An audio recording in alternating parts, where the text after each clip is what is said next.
Ok, ponte en situación.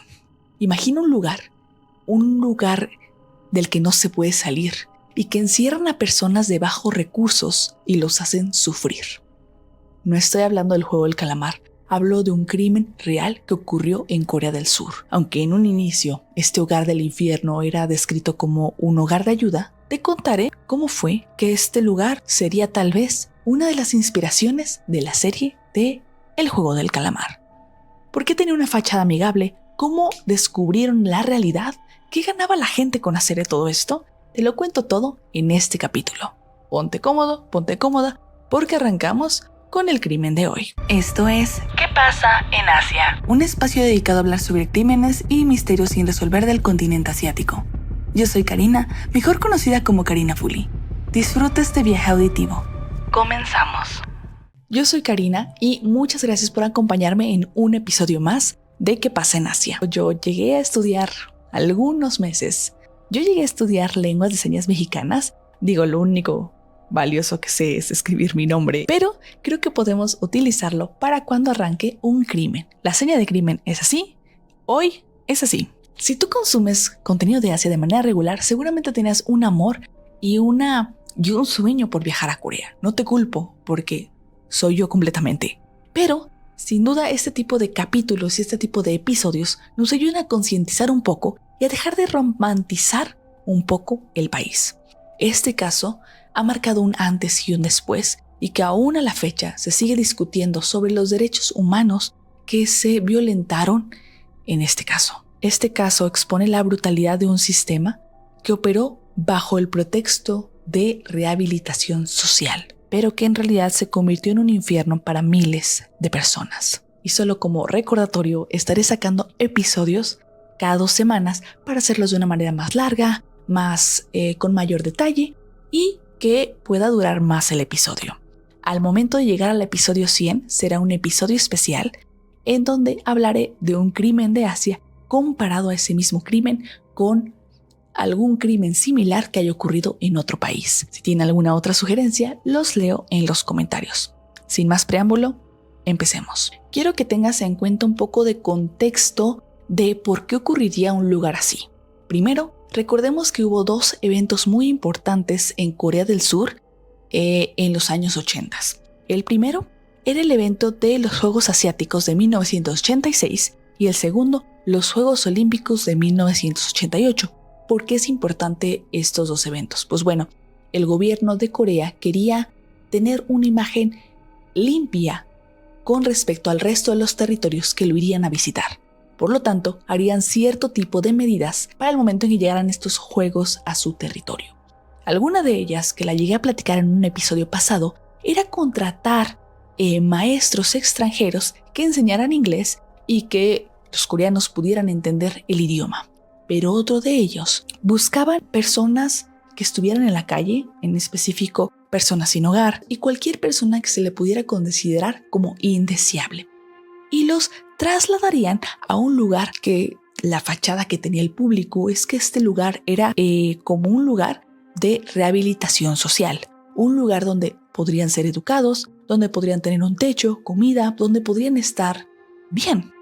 Esa era la fachada que le daban al público. Tomando en cuenta que los Juegos Asiáticos ocurrían en el 86 y los Juegos Olímpicos en el 88, quiero que sepan que esta institución empezaría varios años antes. Todo arrancaría en el 65, pero esta institución empezaría a transformarse en un infierno. ¿Qué podemos decir hasta el momento de este lugar? Era un lugar que se instaló en donde se supone que sucedería cierta rehabilitación social para aquellas personas que estaban en la calle, en donde mientras hicieran ciertos trabajos, recibirían un salario digno. También se había creado un lugar de institución psiquiátrica para ancianos en donde su familia pagaba dinero mensual para que estas personas recibieran un tratamiento adecuado. Y ninguna de las 2 cosas sucedía en la realidad. Muchas de estas personas eran supervisadas por las mismas personas que vivían ahí y había personas también menores a 10 años que no pudieron nunca recibir educación adecuada.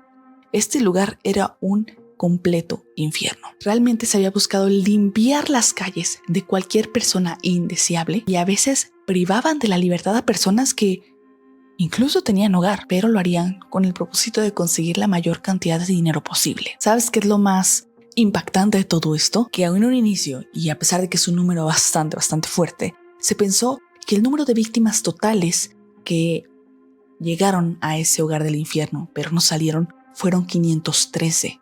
Pero en los últimos años se hizo unas recientes investigaciones y se estima que en realidad las víctimas que llegaron a estar de este caso pudieran superar las 657. Es difícil estimar el número total de víctimas porque muchas de ellas serían enterradas en fosas comunes o a veces incluso vendían los cuerpos a ciertos hospitales para que estos pudieran ser usados para autopsias y estudios. Te podrás imaginar la cantidad de dinero que se sacó con este lugar. La persona que fundó este lugar se llamaba Pak In-geun y este es un nombre que te tienes que aprender muchísimo porque será clave para todo el caso. Este hombre era un ex militar, aprovechó el apoyo gubernamental, este apoyo que quería limpiar las calles, y transformó este lugar en un centro de rehabilitación para indigentes. Ese sería el nombre oficial para el público exterior. Al final, el objetivo de tener este lugar era aprovecharse de los fondos gubernamentales y explotar a las personas que estaban dentro de esta institución para hacerles trabajos forzados. Sacarían la mayor cantidad de dinero como fuera posible. Primero con estos fondos gubernamentales, después haciendo que estas personas trabajaran para tener cierta comida, cierto trato humano, y cuando estas personas fallecían, vendían estos cuerpos o simplemente se desharían de ellos. En este lugar, y considerando que el director era un ex militar, había ciertas cosas que implementaba dentro del lugar, como ciertas jerarquías para definir quiénes cuidaban a todas las personas que estaban dentro de la institución. El sistema se había descubierto que era en una forma de estructura piramidal. Como había demasiadas personas, estaban siendo divididas en grupos, es decir, de todas estas personas que llegaron a privarles de la libertad, había ciertas personas que habían demostrado ser lo suficientemente violentas y lo suficientemente controlables para que fueran los que controlaran y supervisaran ciertos subgrupos de estas personas que estaban en este lugar contra su voluntad. Y como había demasiada gente, para poder identificarlos, a veces se les asignaba brazaletes de colores o insignias que indicaban su rango. Estos jefes de grupo, estos internos que habían demostrado que podían controlar a los demás, recibían ciertos beneficios, ni siquiera tantos, pero recibían ciertos beneficios a cambio de mantener el orden a través de abuso físico y psicológico. Esta dinámica crearía un ambiente de miedo constante, donde los internos no solo temían a los guardias, sino a sus mismos compañeros. También les hacían hacer trabajos forzados, en donde se supone que recibirían ciertos salarios ficticios, que todo se lo quedaba los administradores de este lugar. Y quiero que también sepas que no se limitaba a personas adultas, sino incluso se sabía que había víctimas menores a 10 años. Se les quitó la oportunidad de tener una educación adecuada con el objetivo que trabajaran para que se ganara dinero. Dinero que por supuesto nunca les llegaba. ¿Te acuerdas que te conté que aparte de la institución para personas sin hogar, se crearía una institución para ancianos? Pues en este lugar las cosas no eran mejor. Los pacientes en un inicio, o como debería ser, tendrían que ser ingresados bajo cierto diagnóstico de 2 médicos y la presencia de un policía. Pero se sabe bajo investigaciones que el 70% de ellos eran personas comunes, ni siquiera que tenían ciertos problemas psiquiátricos, y personas que habían ingresado de una manera irregular. Y es súper fuerte considerar que algunas familias de estos pacientes pagaban de 100,000 a 150,000 wones al mes. El único tratamiento que recibían eran tranquilizantes administrados de 3 a 4 veces al día, lo que frecuentemente conducía a la adicción de las víctimas. En general, y para que lo tengas en cuenta, lo único que se le proporcionaba a las víctimas eran alojamientos comunitarios pobres y comidas deficientes y, por supuesto, comidas que ellos mismos tenían que preparar. Por obvias razones, mucha gente llegó a enfermarse y muchas veces el tratamiento de estas enfermedades era imposible y muchas personas perdieron la vida por el trabajo duro que tenían que realizar día con día. Esto es una locura. Obviamente, para evitar fugas, también se implementaban ciertas medidas extremas. Se desplegaban guardias y perros de vigilancia que patrullaban las instalaciones las 24 horas del día.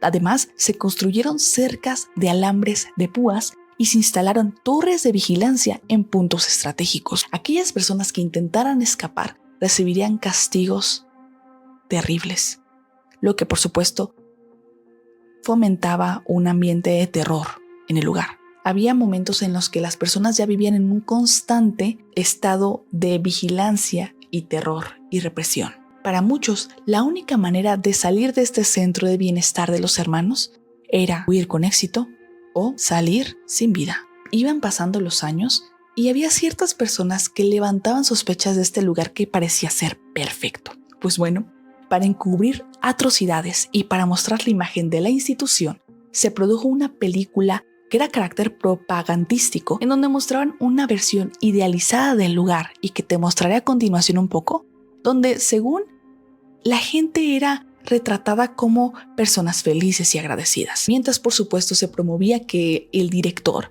Park In-gyun, era un líder compasivo que ofrecía una segunda oportunidad a las personas más vulnerables. Este video de propaganda era hecho para callar a aquellas personas que criticaban la institución. Ahora, con tanto que estaba sucediendo, ¿cómo este lugar llegó a salir a la luz? Pues bueno, esto ocurriría en marzo de 1987, cuando una de las personas que estaba internada pierde la vida tras ser golpeado por el personal y 35 personas logran escapar. Este incidente atrajo la atención de un fiscal local, quien descubrió evidencias de los daños que estaban ocurriendo ahí. Y por supuesto que fotografías y testimonios de los sobrevivientes revelaron los atroces actos que estaban ocurriendo en este hogar del infierno. Pero recordemos que todo esto se había hecho a raíz de una intención del gobierno de limpiar las calles, por lo que la repercusión mediática fue bastante limitada. No estaría en todas las noticias a nivel local y global. Estábamos hablando de que estaban por venirse estos grandes juegos. No podían ensuciar la imagen de Corea en ese momento, por lo que mucho no se sabría, sino hasta la presión de periodistas del extranjero que hicieron cobertura del caso. Y esta exposición internacional obligó al gobierno surcoreano a tomar medidas. ¿Te acuerdas que te comenté de esta persona, Park In-gyun, que había sido el director, la mente maestra detrás de todo esto? Pues tú te imaginarás que recibió un castigo súper fuerte, muchos años en prisión, condenas millonarias, más o menos. En un inicio sí hubo una condena de 15 años en prisión y una multa estratosférica, pero de alguna manera cada vez que se hacían apelaciones, su sentencia iba reduciéndose. Su sentencia final quedó de 2 años y 6 meses en prisión, sin multas adicionales. Este resultado, por supuesto, generó una indignación pública enorme. Es como si las acciones que él hizo no fueran reflejadas en la sentencia final que él recibió. Hasta el día de hoy hay mucha gente, muchas víctimas y sus familias que sienten que no hubo nunca una justicia, y aparte pues hay muchos cuerpos de las víctimas que nunca fueron encontrados. Muchos sospechan que están enterrados en lugares que ahora están ocupados por construcciones modernas, lo que por supuesto hace muy difícil la localización y la recuperación. Hay un caso muy particular del que quiero contarte y que quiero enfocarme en esta ocasión, antes de contarte las comparaciones entre este caso y el juego del calamar, y es de un sobreviviente, de un chico que llegó a ingresar al centro de bienestar de los hermanos de una manera forzosa, y este chico entró cuando tenía menos de 10 años. Este chico se llama Han Jong-seon. Se sabe que Han y su hermana fueron capturados mientras caminaban por la calle y llevados por la fuerza de este centro, que por supuesto demuestra una vez más que no solo se encargaban de limpiar la calle personas indeseables, sino que agarraban a cualquier persona que pudiera ser presa fácil. Obviamente Han, a su corta edad, fue testigo de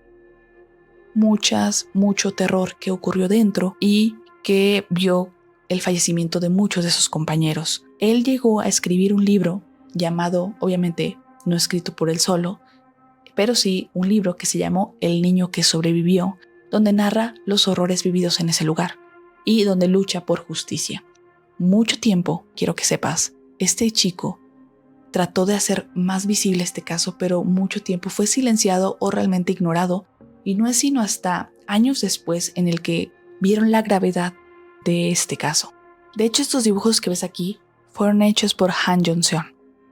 Quiero citarte un párrafo que esta víctima escribió en su libro El niño que sobrevivió y que retrata perfectamente la situación que él tuvo que vivir. Empieza la cita. Una vez vi un perro y una vaca. Pero antes de que eso sucediera, mi familia y yo éramos personas comunes y corrientes que teníamos familias como la suya. Es fácil que una persona se vuelva como un animal. Sin embargo, volver completamente de un animal a un humano es fácil de decir, pero en realidad es muy difícil. Hasta el punto de la muerte.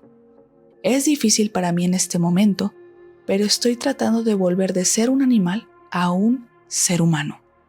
Creo que retrata perfectamente el tipo de condiciones que tuvo que pasar esta víctima para, siendo un niño de 9 años, considerarse un animal sobre un ser humano.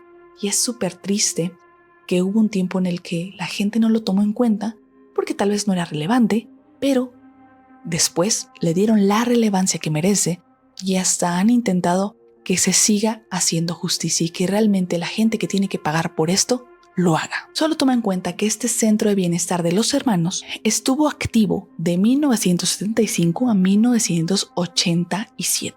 Este lugar a veces es considerado como una fábrica de violencia y de abuso.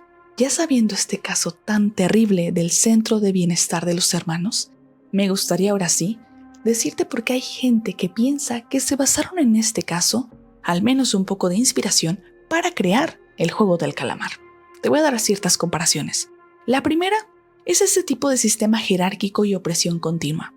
En este centro, los internos eran organizados en una estructura militarizada con jerarquías estrictas, donde ciertos jefes de grupo imponían control a través de violencia. Obviamente en la serie también vemos cómo los jugadores se enfrentan a un sistema jerárquico, donde los organizadores y los guardias tienen poder absoluto. En segunda, la privación de la libertad. Obviamente, en estos dos lugares era imposible salir. Creo que esa se entiende perfectamente. 3. La violencia extrema como medio de control. En este lugar, en ambos lugares, la vigilancia era constante y los castigos eran extremos para mantener a la gente bajo control. También las condiciones inhumanas. En este centro, proporcionaban alojamiento y alimentos deficientes, obligando a los internos a realizar trabajos forzados en condiciones deplorables. En el caso de la serie, también los jugadores viven en instalaciones básicas, con recursos limitados y bajo presión psicológica extrema. Creo que también por ahí esta parte donde los mismos internos eran enemigos podría aplicar en ambas situaciones, porque incluso en la serie los jugadores temían por otros jugadores, temían sus vidas y que fueran a perderlas por culpa de otros jugadores. Este caso literal supera la ficción, pero me encantaría muchísimo conocer tu opinión. Cuéntame si ya lo conocías, qué opinas. Yo quedé en shock.